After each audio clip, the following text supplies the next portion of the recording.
आप देख रहे हैं ताज 92 न्यूज और मैं हूं नाइला भट्टी। रुख करते हैं आज की हेडलाइंस का। मुख्तार अली खोखर की खबर शामिल करते हैं। हैदराबाद के Texas house of state Houston की नुमाइंदगी के लिए करने वाली जैटन की क़यादत में एक वफ़द ने नेशनल पीपल्स मूवमेंट के रहनुमा अयाज लतीफ़ मलेचो से उनकी रहायशगाह B48 प्रिंस टाउन हैदराबाद में मुलाकात की। मुलाकात में सिंध मुल्की और बैनुल-अक़वामी सूरत-ए-हाल पर तबादला ख़याल किया गया। इस मौका पर अयाज लतीफ़ मलेचो ने कहा कि अमेरिका और यूरोप की तरक्की में ख़वातीन का अहम किरदार है।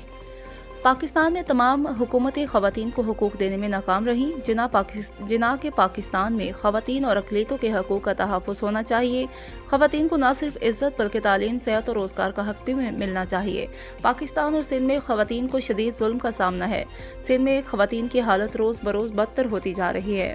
अयाज लतीफ़ मलेचो ने कहा कि USAID के प्लेटफार्म पर अवामी फलाह व बहबूद के कामों को सराहते हैं।